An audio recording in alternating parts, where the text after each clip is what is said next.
చూస్తాం, చెవులతో వింటాం, ముక్కుతో వాసన చూస్తాం, నాలుగుతో రుచులు తెలుసుకుంటాం. మరి మనస్సుతో చేసే పని ఏమిటి జీవుడు? ఈ పనులను కూడా మనస్సుతో కలిపి ఇంద్రియములతో తెలుసుకుంటారు. మనస్సు ఇది కాక ఇంకో పని చేస్తుంది, ఆలోచన చేస్తుంది. నాకు ఇది కావాలి, ఇది కావాలి, ఇది కావాలి, కోరికలు కోరుతుంది. అది మనం కన్నులతో కోరం, ముక్కుతో కోరం, చెవులతో కోరం. నాకు చలికాలం వస్తే కంబడి కావాలని నేను కోరతాను. ఈ కోరడం అనేది ఇంద్రియాలతో కోరం. మనం దేంతో కోరుతున్నారు? జీవుడు లోపల మనస్సు అనేది ఉన్నది, దాంతో కోరతాం. కోరికను రాగం అంటాం. మనకు ఏ వస్తువు కావాలనో దాన్ని కోరటం, దాని మీద రాగం మనకు కలుగుతుంది, ప్రేమ కలుగుతుంది.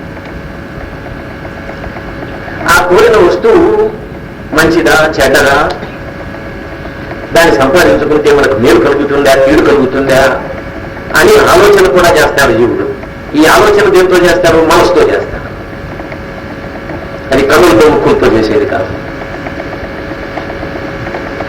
వాళ్ళు పంతులు పిల్లలకు లెక్కలు చెప్తారు, లెక్కలు విసిరేయమంటారు, పలక చూస్తాను రాస్తారు. పలకం ఏం ఉపయోగించకుండా అడుగుతారు, అరే ఓ చెట్టు మీద 4 పక్షులు ఉన్నాయి, 5 చెట్ల మీద ఎన్ని ఉంటాయి రా అని అడుగుతారు. అడిగితే వాడి కన్ను, ముక్కు, చెవులు, కాళ్ళు, చేతులు ఏం పని చేయకూడదు. ఒక చెట్టు మీద 4 ఉంటే 5 చెట్ల మీద 5 4 20 ఉంటాయి అంట. ఇది ఎట్లా చూసుకున్నారు? దేంతో? కంటితో కాదు, ముక్కుతో కాదు, చేతితో కాదు. లోపల మనస్సు అనేది ఉన్నది, దాంతో. అందుకని దానికి మనోగణితం అని పేరు పెట్టారు. మనస్సుతో చేసే లెక్క. కళ్ళు, కాలు, చేతులు ఏమీ పని చెయ్యం. ఈ వ్రాయక్కర్లే పెట్ట. అట్లా మనస్సుతో మనం కోరికలు కోరుతాం, మంచి చెడ్డరా అని విచారిస్తాం, ఆ తర్వాత మంచిదో చెడ్డదో నిర్ణయిస్తాం. ఈ పనులన్నీ మనస్సుతో చేస్తాం. అట్లా ప్రతి జీవుడికి ఒక్కొక్క మనసు భగవంతుడు ఇచ్చాడు. ఇంద్రియములను ఇచ్చినట్లుగానే ఈ మనస్సు అనేది లోపల ఉంటుంది జీవునితో పాటు. దానితోనే మనం సుఖ దుఃఖాలు కూడా తెలుసుకుంటాం. ఈ సుఖం అనేది దుఃఖం అనేది బయట వస్తువుల్లో తెలిసేది కాదు, కంటితో ముక్కుతో తెలిసేది కాదు. నేను సుఖంగా ఉన్నానని చెబుతానే, ఈ సుఖం నీకు ఎట్లా తెలిసింది? అదే కనపడుతుందా? దానిలో ఏమైనా శబ్దం ఉందా? దానిలో ఏమైనా వాసన ఉందా? రుచి ఉన్నదా? అదే లేదు. కానీ ఇది ఎట్లా తెలుస్తుంది? మనస్సుతో తెలుసుకుంటాం. అట్లా మనకందరికీ మనస్సును భగవంతుడు ఒక్కొక్కటి ఇచ్చాడు. అది మనం చెప్పినట్లు విధానం. ఈ మనస్సులకందరికీ భగవంతుడు ఈశ్వరుడు అధిపతి. ఆయనగా దీన్ని రచించి మనకి ఇచ్చింది. అందువల్ల భగవంతుడిని మనీషి అంట. కవిడు మనీషి, పరిభూ. ఈ ప్రపంచమంతా ఆయన స్వాధీనంలో ఉంటుంది. ఆయన అధికారాన్ని మించి ప్రపంచం ఎక్కడ ఏమీ చేయలేదు. పరమేశ్వరుడు స్వయంభూ. ఆయన ఎవరు పుట్టించాల, ఎప్పుడూ ఉంటాడు. ఉండి ఏం చేస్తుంటాడు? ఈ పదార్థాలన్నింటినీ సృష్టిస్తూ ఉంటాడు. ఎందుకంటే అంటే శాశ్వతేభ్య సమాప్య. ఈ జీవులు కూడా భగవంతుడిలాగానే ఎప్పుడు ఉంటాయి. జీవులు కూడా ఎవరు పుట్టించరు. దేవుడు, జీవుడు ఇవి ఎప్పుడు ఉంటాయి. ఈ జీవులకు కావలసినటువంటి కోరికలు నెరవేర్చడానికి భగవంతుడు ఈ సృష్టి చేస్తాడు. యాథాపద్యత అర్థాను యథాత్ శాశ్వతేభ్య సమాప్య. ఈ ప్రపంచం ఎట్లా తయారు చేస్తే భూమి, జన్మ, అగ్ని, వాయువు, సూర్యుడు, చంద్రుడు, నక్షత్రాలు ఇవన్నీ లేకపోతే మన కోరికలు నెరవేరదు.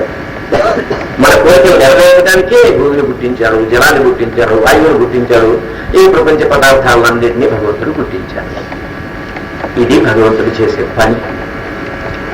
ఇప్పుడు చూడండి ఈ మంత్రం ఎంత చక్కగా భగవంతుడి గురించి చెప్పిందో. ఇప్పుడు మనం ఎవరికి భగవంతుడు అనుకుంటున్నామో వాళ్ళు ఇక్కడ చేస్తున్నారా? మనం కలికాలంలో వెంకటేశ్వరులు దేవుడు. వెంకటేశ్వరులు ఏం చెప్తారు? ప్రపంచాన్ని సృష్టిస్తాడా, పోషిస్తాడా, లయం చేస్తాడా? తెలియక మనం మన కోరికలు నెరవేర్స్తాడని అనుకుంటున్నాం. మన కోరికలు నెరవేర్చబడింది చూడండి. నేను రాష్ట్రపతి కావాలని కోరుకుంటున్నాను. నాకు రాష్ట్రపతిని చేస్తాడా? వెంకటేశ్వర ఆయనకి నాకు ధనం అంతా ఇచ్చేస్తాం. చేయగలుగుతారా పని? చేయలేదు. మనం ఎటువంటి దేవుడిని ఎవరు మన కోరికలు నెరవేర్చలేరు. రాష్ట్రపతి కావాలంటే దేశంలో ఉన్న వాళ్ళంతా అతను రాష్ట్రపతిని చేయాలని ఓటు ఇవ్వాలి. అప్పుడు రాష్ట్రపతి అవుతారు. ఇది దేవుడు చేసే పని ఏం కాదు.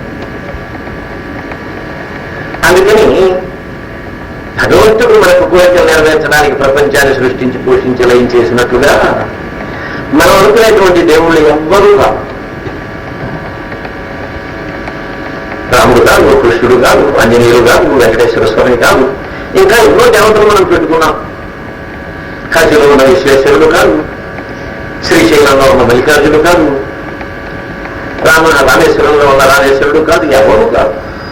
ఇవన్నీ మనం పెట్టుకున్న దేవుళ్ళు, మనం సృష్టించిన దేవుళ్ళు వీళ్ళు. దేవుణ్ణి మనం సృష్టించాలి కానీ దేవుడు మనల్ని సృష్టించాలనే మాట మనం మర్చిపోయినాం. మనం సృష్టించుకుని పెట్టుకుని దానికి ఒక ఆలయం కట్టుకుని దాన్ని పూజలు చేసి మనం దేవుణ్ణి పూజిస్తున్నామని అనుకుంటున్నాం. ఈ విషయం మనకు తెలియకపోవడానికి కారణం ఏమిటి? ఇది మన పూర్వులకందరికీ తెలుసు. వాళ్ళందరూ వేదాంత శాస్త్రాలు చదువుకుని నేను ఇప్పుడు చెప్పినట్లుగా భగవంతుడిని వాళ్ళు భావించేవాళ్ళు. అప్పుడు దేవాలయాలు లేవు మన దేశంలో. అప్పుడు రాముడు కృష్ణుడు లేవు అసలు. చూడండి, మనం రాముడు దేవుడు అని అనుకుంటే రాముడి వంశంలో పుట్టిన ఇక్ష్వాకు ఉన్నాడు. చాలా మంది గొప్ప గొప్ప రాజులు ఉన్నారు వాళ్ళలో పుట్టినవాడు. అజుడు ఉన్నారు, రఘు మహారాజు ఉన్నారు. వీరందరూ ఉన్నారే, వాళ్ళు ఏ దేవుడిని ఇప్పుడు కూర్చారు? అప్పుడు రాముడు లేడుగా. రాముడు అనేది ఒక దేవుడైతే ఎప్పుడు ఉంటాడు, దేవుడు ఎప్పుడు ఉంటాడు. మనం ఒకనాడు ఉండవచ్చు, ఒకనాడు లేకపోవచ్చు, కానీ దేవుడు మాత్రం ఎప్పుడు ఉంటాడు. అంచేత రాముడు దేవుడు అనుకుంటే రాముడికి పూర్వం ఎవరు దేవుడు అని ప్రశ్న వేస్తే సమాధానం రాదు మనకు. అలాగని మీరు పండితుల్ని, పూజారుల్ని, అయ్యగారులు రాముడు దేవుడు అయితే దశరథుడు వచ్చినవాడు కదా. దశరథనందనుడు రాముడు ఉన్నాడే, ఆయన దేవుడు అయితే ఆయన పూర్వం ఎవరు దేవుడు చెప్పలేదు. అలాగే కృష్ణుడు దేవుడు అయితే కృష్ణుడు కూడా ఆ ప్రాంతంలో పుట్టాడు. అందుకు పూర్వం క్రిత యుగంత్రేతాయుగంలో 2 యుగాలు గడిచిపోయినాయి, లక్షల ఏళ్ళు గడిచిపోయినాయి. ఇప్పుడు ఈ ప్రపంచం పుట్టి 197 కోట్ల సంవత్సరాలు గడిచిపోయింది. ఇది మీకు ఎట్లా తెలుసు అంటారా? పంచాంగంలో ఉంటుంది, జ్యోతిశాస్త్రం చెబుతుంది. సృష్టి అబ్ద అని రాసి ఉంటుంది. ఈ ప్రపంచం ఏర్పడి ఎంతకాలం అయింది అంటే అందులో ఉంది మన పంచాంగం. అందువల్ల ఈ ప్రపంచాన్ని పుట్టించి పోషించి లయం చేసేవాడు ప్రపంచం కంటే ముందు ఉండాలి. ప్రపంచంలో పోయి ఉండాలి, తర్వాత ఉండాలి. వాడే పుట్టేవాడు కాదు, చచ్చేవాడు కాదు. లోకంలో పుట్టి చచ్చేవాళ్ళు ఎవరూ దేవుడు కాదు. ఎవరికి శరీరము, అన్నములు, అవయవాలు ఉంటాయో వాళ్ళు దేవుడు కావడానికి వీల్లేదు. వాళ్ళకు జీవుల్లో శరీరం అనేటువంటి ఖైదులో పడి ఉన్నటువంటి జీవులు అన్నమాట. అయితే ఈ జీవులలో కొందరు తెలివిగల వాళ్ళు, గొప్ప గొప్ప పనులు చేసిన వాళ్ళు ఉండవచ్చు. రాముడు మనకంటే గొప్పవాడు కావచ్చు, కానీ దేవుడు కాదు. కృష్ణుడు మనకంటే గొప్పవాడు కావచ్చు. ఆయన కాలంలో ఉన్నటువంటి ప్రజలను ఆయన గొప్పవాడి గొప్ప పనులు చేశాడు కనుక ఆయన గొప్పగా కీర్తించారు, గుర్తుపెట్టుకున్నారు. అటువంటి వాళ్ళని మనం మహాపురుషులు అంటాం. అంతేగాని దేవుడు కాదు. దేవుడు అనేది గుర్తుపెట్టుకోవాలి. ఎవరు ప్రపంచాన్ని పుట్టించి పోషించి లయం చేస్తాడో వాడు దేవుడు. ఆ శక్తి ఎవరిలో ఉంటే ఈ 3 శక్తులు పురాణాలలో వేదాలకు విరుద్ధంగా బ్రహ్మదేవుడు సృష్టి చేశాడని, చేస్తాడని, విష్ణువు దాన్ని పోషిస్తూ ఉంటాడని, శివుడు దాన్ని ఏమో నాశనం చేస్తాడని చెబుతాడు. ఇట్లా 3 మూర్తులు, త్రిమూర్తులను పురాణాల్లో మనం పురాణకారులు చెబుతూ ఉంటే వింటాం. బ్రహ్మ పుట్టించేవాడు, విష్ణువు పోషించేవాడు, శివుడు లయం చేసేవాడు, అట్లా 3 దేవుళ్ళు ఉన్నారని, వీళ్ళు ఒక్కొక్క పని ఒక్కొక్కరు చేస్తూ ఉంటారని, బ్రహ్మ సత్యలోకంలో ఉన్నాడని, శివుడు కైలాసంలో ఉన్నాడని, విష్ణువు వైకుంఠంలో ఉన్నాడని చెబుతారు. ఇది మీరు చాలా మాటలు విని ఉంటారు. అంటే ఈ దేవుడు అందరూ ఎక్కడో ఒక చోటు ఉన్నారు అన్నమాట. ఎక్కడో ఒక చోటు ఉంటే ప్రపంచం ఎట్లా సృష్టిస్తాడు బ్రహ్మ? సృష్టి జరిగే చోట సృష్టికర్త ఉండాలి. కుండ చేసేటువంటి కుమ్మరి కొండ తయారయ్యే చోటు ఉండాలి. కుమ్మరి అనంతపురంలో ఉండి ముదుగులో కుండ తయారు చేయగలుగుతాడా? చేయలేదు. అది చేతమవుతుందా? లేదు. అందువల్ల ఎక్కడ ఒక వస్తువును పుట్టిస్తాడో ఒక వ్యక్తి, అక్కడ ఆ వ్యక్తి ఉండాలి. అందుకని ఈ ప్రపంచాన్ని పుట్టించేవాడు దేవుడు కాబట్టి ఆ దేవుడు ఎక్కడున్నాడు అంటే అంతటా ఉండి తీరాలి. ఎక్కడో ఒక చోట ఉన్నాడని చెప్పడానికి వీలు లేదు. అట్లా అది చెప్తే తప్పు అవుతుంది. నేను సంస్కృతంలో ఇప్పుడు మీకు అంతా చెప్పాను, వేదంలో ఉన్న విషయం. మీరు సంస్కృతం రాదు ఏదో మోసం చేస్తున్నారని మీరు అనుకోవచ్చు. మిమ్మల్ని మోసం చేస్తే నాకేమొస్తుంది? నాకు చెప్పే ప్రయోజనం అంటే మీరు తెలిసే పద్యం ఒకటి చెప్తారు చూడండి. మళ్ళీ పోతామని మీకు అందరికీ తెలుసు. ఆయన భాగవతం రాశారు.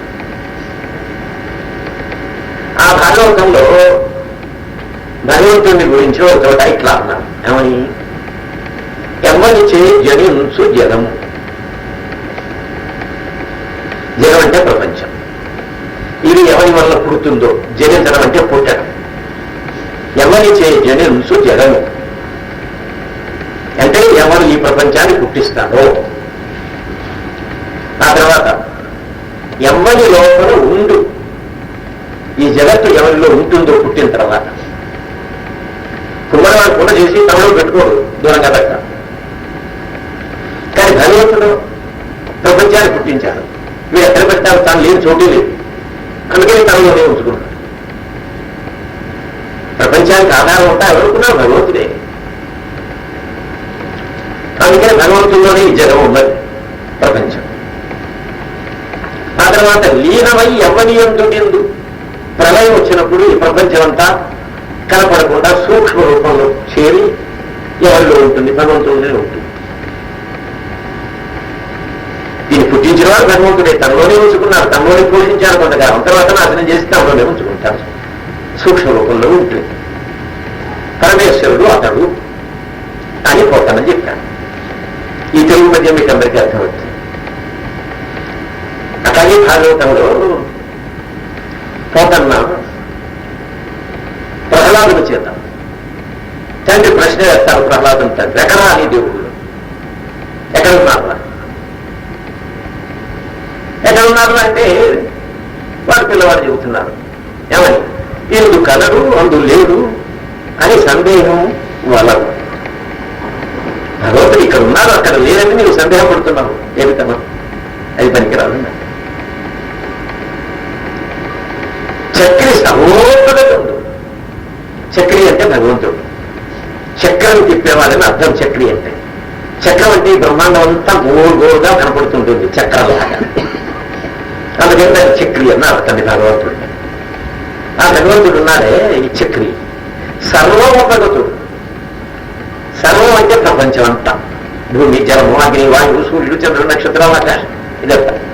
వీటన్నిటిలో ఉపగతుడు, అన్నిటిలో చేయి ఉన్నాడు. లోపల నెలపలాని భేదం లేకుండా ఉంటాడు ఉన్నాడు. అందుకని హిరణ్యకశిప రాజా ఎందెందు వెదక సూచిన అందందే కనడు దానవాగ్రని అంటున్నాడు తండ్రిని. దానవుడు అంటే రాక్షసు. ఓ రాక్షస అగ్రణి అంటే సురేశ్వరుడు అన్నమాట. అప్పుడు ఉన్నవాడు గొప్ప ప్రభు, నాకంటే మించిన వాడు ఎవరు లేడు, నేనే దేవుడు అంటున్నాడు. అందుకని అంటున్నాడు, హే దానవాగ్రని, ఓ రాజా, నువ్వు దానంలో శ్రేష్ఠుడివే, కానీ దేవుడు ఎక్కడున్నాడని అడుగుతున్నావే నీకు తెలియదు. నీవు ఎక్కడ చూస్తే అక్కడే ఉన్నాడు. చూడటానికి నీకు శక్తి ఉండాలి. చూడండి, పాలనలో నిన్న కలిసి ఉంటుంది, కనపడదు. అంతటా ఉంటుంది అది పాలన. దాన్ని మనకు పాలు కాసి తోడు వేసి తర్వాత దానిలో పేరుకున్న తర్వాత బాగా చీకితే అప్పుడు వెన్న వస్తుంది బయటికి. మనం పాలన సూచన ఉప్పులుగానే కనపడతాయి, వెన్న కనపడదు మనకన్నా. అట్లా భగవంతుడు అంతటా ఉన్నాడు. అది నీకు తెలియక ఎక్కడున్నాడని అడుగుతున్నావు. అంచేత ఈ విషయం మనం గుర్తు పెట్టుకోవాలి. భగవంతుడు ఎక్కడో కొండ మీదనో లేకపోతే కైలాసంలోనో మరొక చోట్ల ఉంటే వాళ్ళు భగవంతుడు కానీ కాదు. ఇప్పుడు కైలాస పర్వతం హిమాలయంలో ఒక పెద్ద శృంగం ఉంది, అదా పర్వత శిఖరం. దానికి వెండి కొండ అని కైలాసం అని పేరు. దాని మీద ఎప్పుడు మంచి ఉంటుంది, మనకు జనంలాగా మెరుస్తుంటుంది. అందుకని దాన్ని వెండి కొండ అని పేరు పెట్టారు. పురాణాల్లో ఉన్న శివుడు ఉన్నాడే, ఆయన వెండి కొండ మీద ఉంటాడ. ఆ వెండి కొండ మీద పచ్చని ఆకు దొరకదు, తినడానికి అన్నం దొరకదు, కట్టుకోవడానికి గుడ్డ దొరకదు. అందుకని శివుడికి కట్టుకోవడానికి గుడ్డ కూడా లేదు వర్ణంలో.